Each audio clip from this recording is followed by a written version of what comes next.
ladies and gentlemen, FilthyMacGyver here, bringing you This Week at Bungie for October 27th, 2022, also known as the weekly TWAB. Before we dive in, please join us as sending Mara Junith, the voice actress of Ikora Rey, well wishes and hopes for a speedy recovery. This week at Bungie, we're humming along to a Deep Stone lullaby. Boo. Did I scare you? Doubtful, as I tried this trick in the TWAB before. Happy Festival of the Lost Guardians. As tradition, we'll start with a quick recap of what's going on in the wild.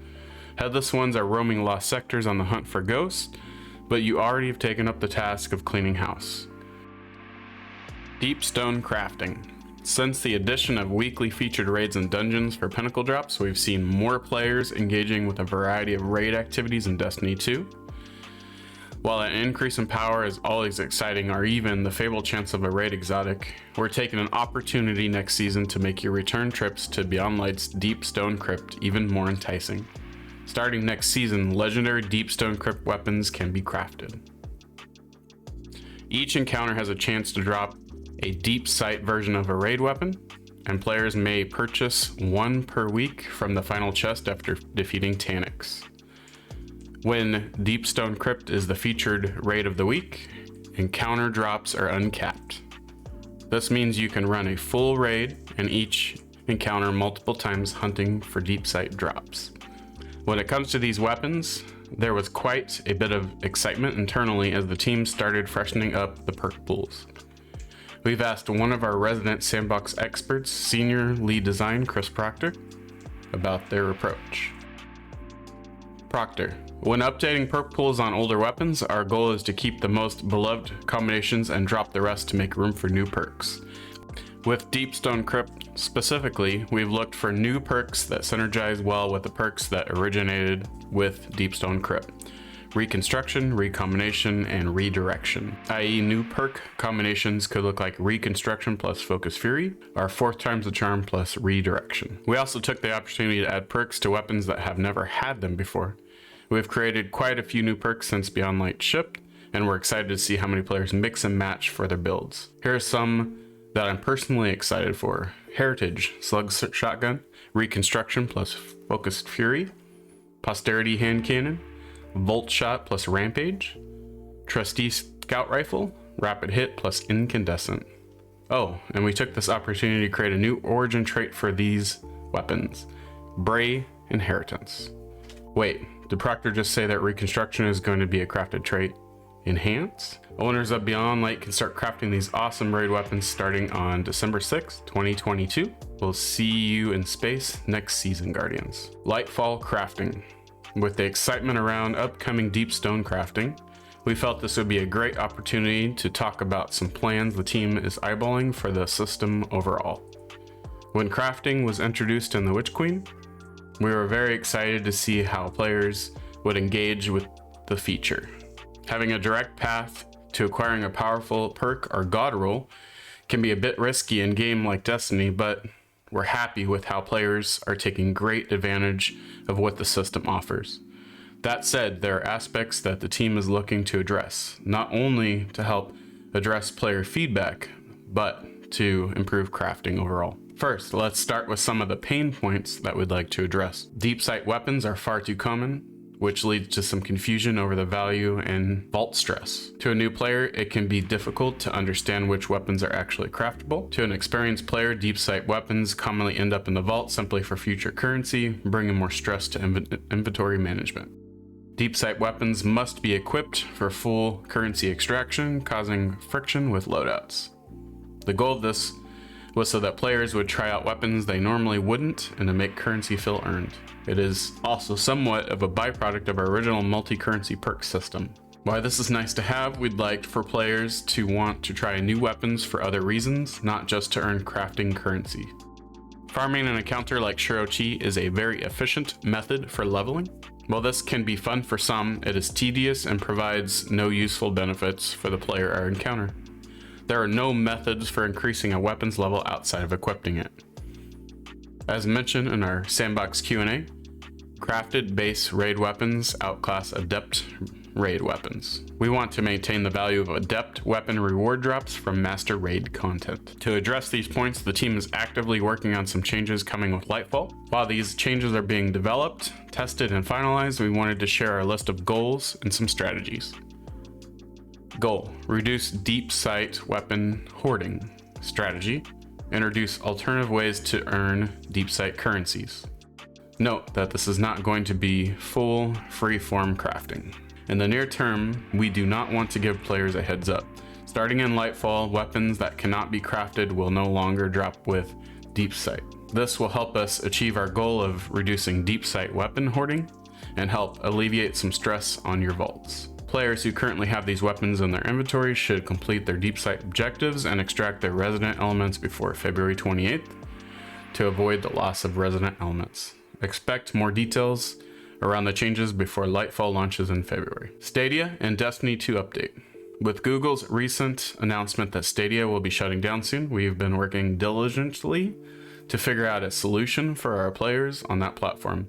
While we don't yet have a long-term plan, we do have a short one. At this time, all players who had their main characters on Stadia should set up cross-save with another platform so they don't lose access to their characters on January 18th. Stadia players who enable cross-save will be able to use their characters on linked platforms after Stadia shuts down. If Stadia players don't set up crossplay by January 18th, they will lose access to their characters, items, emblems, Bungie.net account, and Eververse purchases such as access to season passes. After January 18th, players with Stadia as their active characters should not deactivate cross-save for any reason. Doing so will result in a complete loss of characters. For more information on how to set up cross-save, please view our Stadia cross-save guide. Bungie bounties. It's been a while since we've challenged you in the ways of the old, hasn't it? No, not in the Prison of Elders, but a good old-fashioned Bungie bounty. For those who may be new around these parts, Bungie bounties challenge you to find us, our group of players from our community, and achieve victory in the target activity. If you snag that win, well, you get a sweet emblem to commemorate your achievement. When Bungie bounties first formed, these primarily took place in PvP activities. For this go, we're opening the funnel a bit. Starting November 1st, we'll be hosting Bungie bounties across multiple game modes: player versus player, player versus enemy, and player versus enemy versus player. We'll have a bit of Crucible, some Strikes, some Gamut, and even a bit of seasonal content for you to engage with.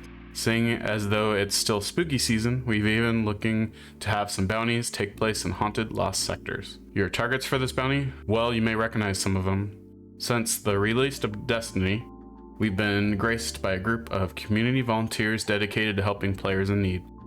Whether you're hitting some connection issues or looking for workarounds on a given bug, our community mentors are ready to help you out in our #help forums. Their tagline: white gloves, gold standards. We'll also have a few of our community ninjas on the prowl.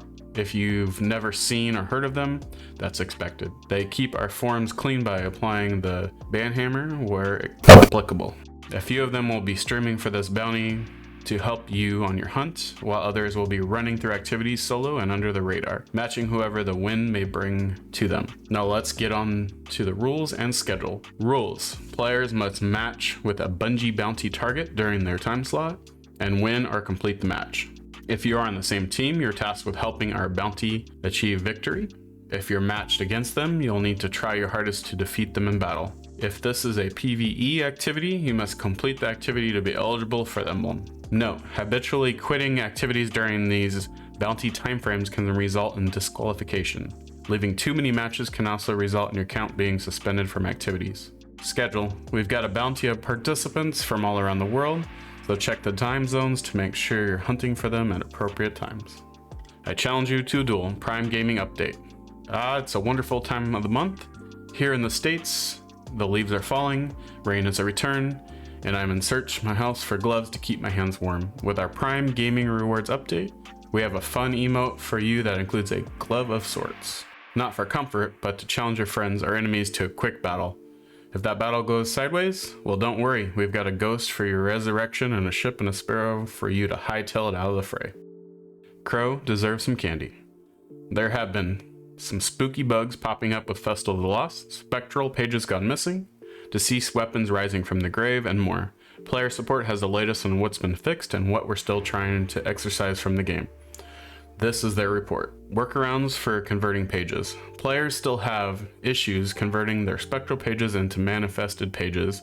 Should ensure that they obtain the gone but not forgotten quest from Elo Vante in the tower, are wearing the Masquerader's helm with the festival mask, have at least 3 free spaces in their character's inventory, have spectral pages in their inventory prior to entering the Haunted Sectors playlist.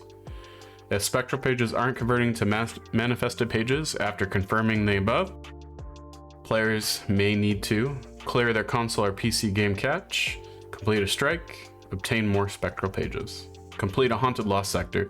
Note that not all spectral pages will convert into manifested pages.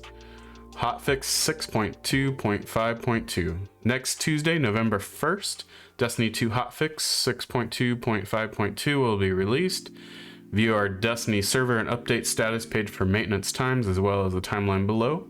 All times are Pacific. Known issues. While we continue investigating various known issues, here's a list of the latest issues that were reported to us in our help forum. Certain shaders may apply textures incorrectly to pieces of the Festival Lost mech themed armor sets. Once resolved, these shaders may display differently on the armor sets. The Sundered Flesh shader applies coloring inconsistently across gear. A Season 16 emblem dropped from Week 10's intended Authority Seasonal Challenge. The All Pages Manifested message appears for all players upon entering a Haunted Lost Sector. This message is not accurate and should only appear upon completion of a Haunted Lost Sector. Players are not losing any pages when this message appears. The source of the Retrograde Tour exotic ship is inaccurate. For a full list of emergent issues in Destiny 2, players can review our known issues articles. Players who observe other issues should report them to our help forum. Long time no TWAB. It's been a while since I had the pleasure of writing one of these. It's always a thrill to dive in just a bit deeper with what's coming to Destiny and what the team is excited about. Make no mistake, these are honestly written by a good-sized group of folks here at Bungie. Subject matter experts, editors, localizers, asset creators, and so many more. Some TWABs may be brief and some may be massive, but each one is authored with the same amount of love. Thanks for stopping by for another blog installment. Until next time, I'll be dreaming of a fully crafted trustee. Which DSC weapon are you most looking forward to? Holler at us in the comments. Cheers, DMG.